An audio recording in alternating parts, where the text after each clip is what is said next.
बीते कुछ वर्षों में एक एक एक एक एक एक अरे ये देश ही अनेक है।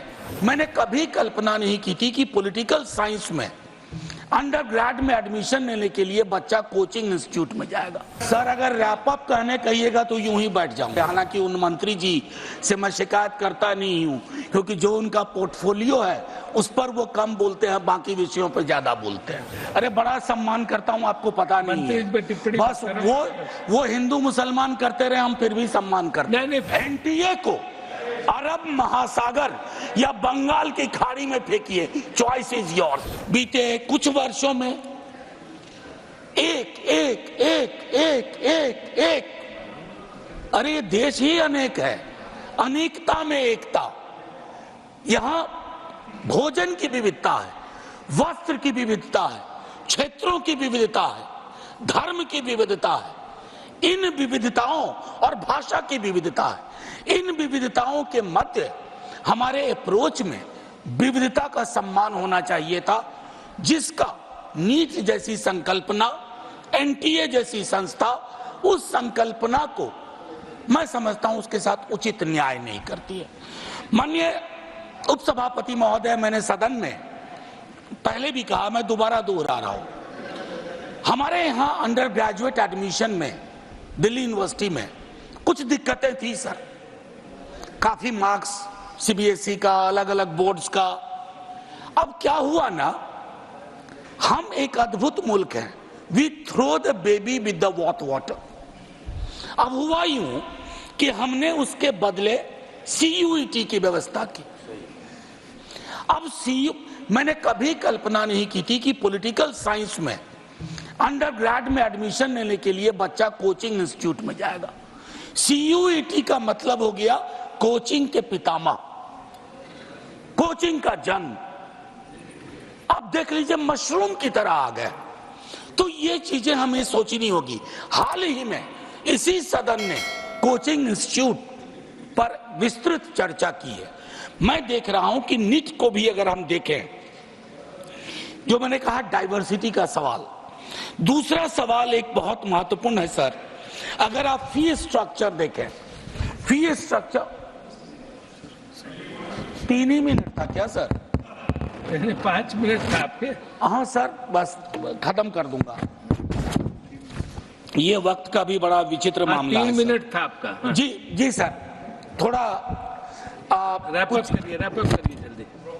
सर अगर रैप अप कहने कहिएगा तो यूं ही बैठ जाऊंगा। पॉइंट्स बोलते रहे। मैं सिर्फ इतना कहना चाहता हूं कि जो फी स्ट्रक्चर आप नीट का देखते हैं और आप बाकी जगह का तो हुआ नहीं है सर। आज तो मैं एक पीड़ित पक्ष भी हूं सर, मेरा भी रेजोल्यूशन नंबर 2 पे था, जातिगत जनगणना पे, उसे हवा खा गई। तो मैं सिर्फ इतना कहना चाहता हूं कि बिहार का जातिगत सर्वेक्षण का अगर आप आंकड़ा देखें, जहां तकरीबन 35% लोगों की आमदनी 6,000 या उससे कम है। अब उसमें बताइए कि सर ये फी स्ट्रक्चर कहां फिट बैठता है। दूसरा है सर, जिस पर अक्सर हम लोग ध्यान नहीं देते हैं, ये सीबीएसई को टिल्टेड पूरी की पूरी एग्जाम पद्धति है।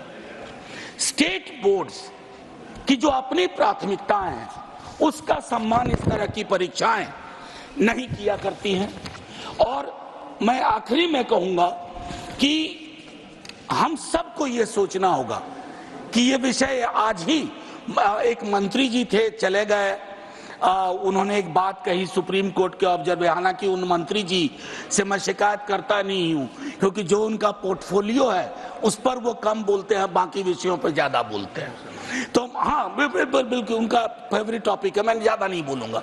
मैं सिर्फ इतना कहना चाहता हूं कि सर, हाँ खत्म करो।